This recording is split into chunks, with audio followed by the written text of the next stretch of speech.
Well, good morning, everybody. I'm on my way to the barn. It's pretty early in the morning. This is what I do every morning, is get up with the sun, chug a cup of coffee, off for the road, and it's about a 30-minute drive to the barn to take care of one of our horses, because we can't bring them home just yet. And that's kind of what our big life goal is right now, is getting our 2 baby horses onto our own farm.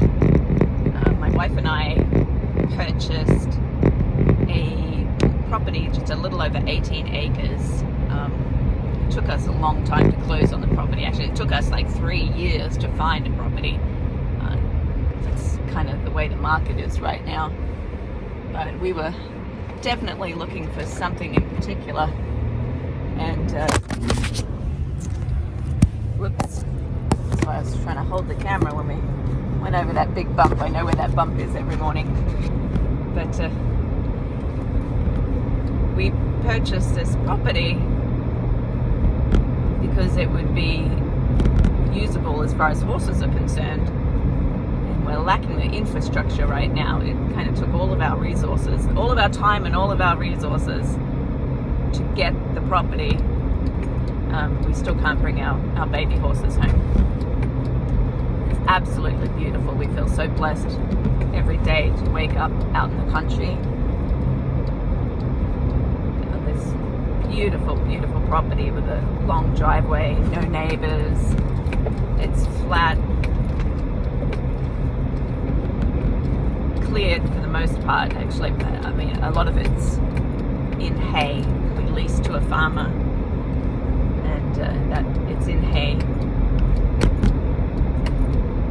But we don't have a barn, and we don't have fences, and we don't have paddocks for turnout.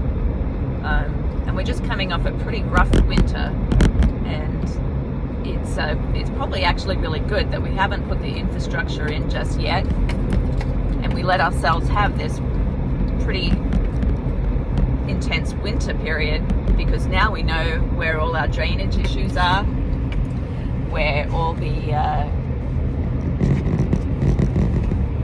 wet patches are. I mean, 2 days ago I got in my truck to leave home, and my truck just like sunk in the mud, and I had to get my wife to get her truck and pull me out. And we're like, okay, so we need some drainage here. So there is that. And we are busy every day. Every day there is a long laundry list of things to do. And some days it feels really slow. That, the end goal is like out there, but it's a multi-step process, and we have the time. So we thought that we would take you along for this journey, as they say, because we are building something from the ground up, and some of it we know from having been country girls, but a lot of it is really new to us. I grew up in the country in Australia, but I've been, out of the country for a long time. Some of it's coming back to me, but I've never built something from the ground up. So we're planning like, where do we put the horses? Where do we build the barn? Where can I have chickens? Where am I going to put my vegetable garden? Where's my farm stand going? All of this. And speaking of farm stands, that's way up on the list of priorities. We have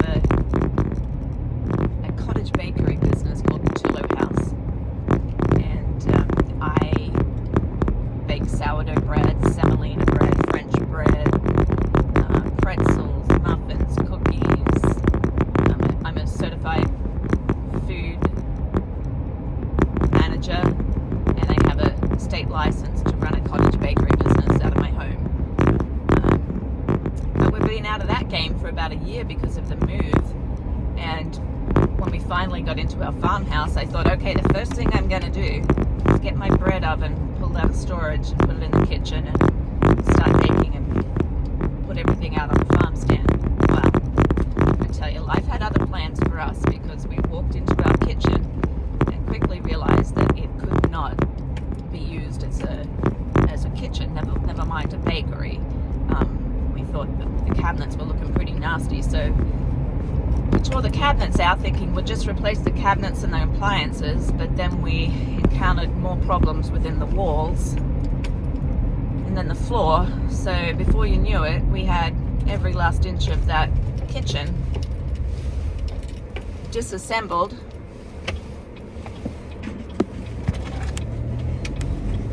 and fixed. We had to wait over the winter months and contractors' schedules to get an operational kitchen. I mean, we even removed the floor joists. That's how bad it was. We encapsulated the crawl space underneath. We don't mess around when it comes to food. My wife and her family has a long history in the food game, and one thing about that is we do it right. So we have to be patient, and I just feel so terrible that all our customers are waiting. Like, where's your bread? We're getting there. It's been a long road, but I'm really hopeful that within the month I will have been able to get my oven out of storage. And the next thing is figuring out a farm stand. Like, I used to just wheel a wagon out of my garage when it was bread day, but I don't really have that option where we are. We want something more permanent, and we have a really long driveway. It's like a quarter-mile long.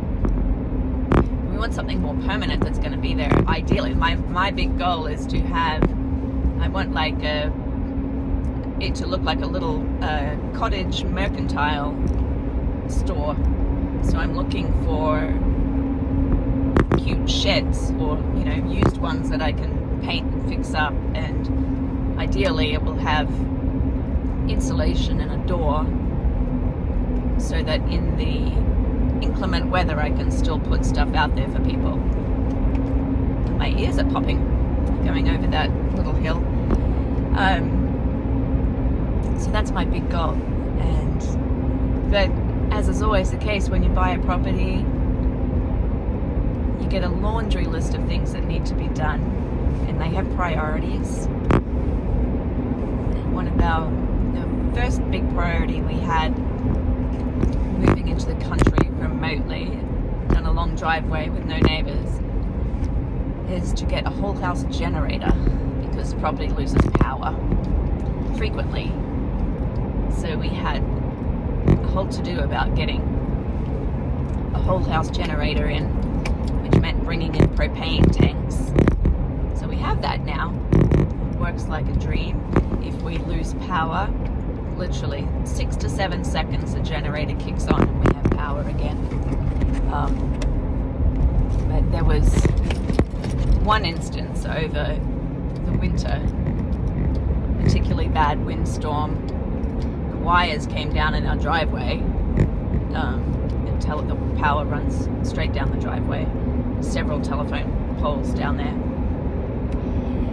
and we had just had the whole house generator installed, but it wasn't hooked up. We were still waiting for the propane tanks to be hooked up. We lost power for 24 hours. But lucky for us, we had just the day before had a pellet stove installed for heat, because the house, the 300-year-old house, all the heat was electric. Yeah, hello electricity bill. But we'd had the pellet stove installed the day before. We had let it run to heat up the entire house, and then we had just turned off the electric heat when we lost electricity. So for 24 hours we were able to get our little portable generator out of the garage and run an extension cord to keep the auger running on the pellet stove. We plugged the fridge into it, we plugged the auger into it, so we saved our food, we kept the house warm, and we had enough water to keep us going, because we have a well you lose electricity, you also lose your water because you can't operate your well pump. Unfortunately, the little generator, I can't recommend these little generators enough. The little Honda generator kept us good, and JCP&L were actually quite responsive. They came out within 24 hours and fixed our wires, put them back together, and we had power. But going forward, we're really happy that we have this whole house generator. So even if we lose power, there will be bread.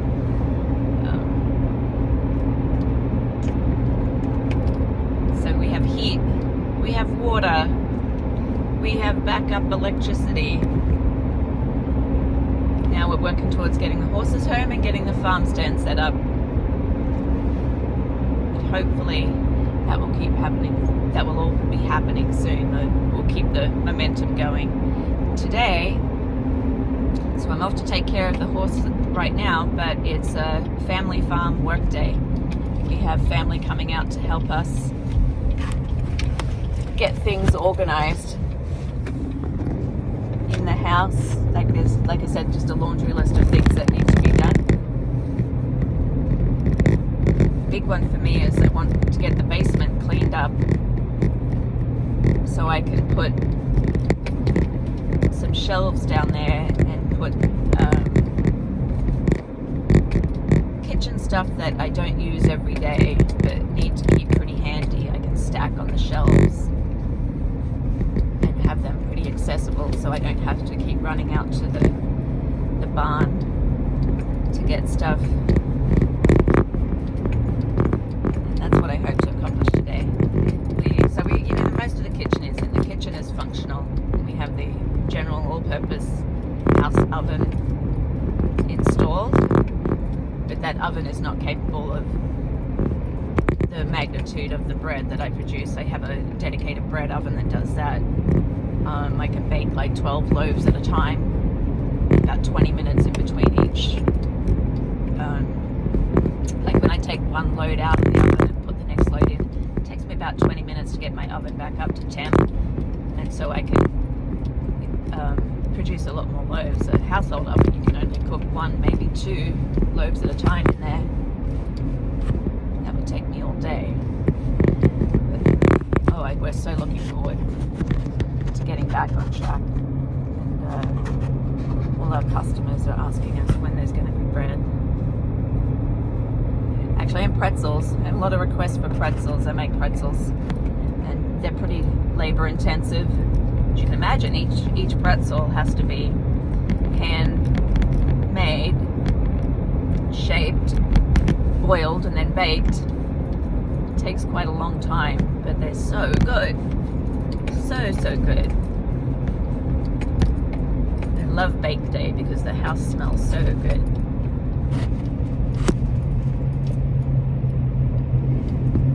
So anyway, there you have it. We're on track. You're along for the ride. I hope to keep you updated on all the shenanigans of 2 women in their 50s trying to build a farm from the ground up. As they say, never a dull moment. All right, we'll see you on the other side.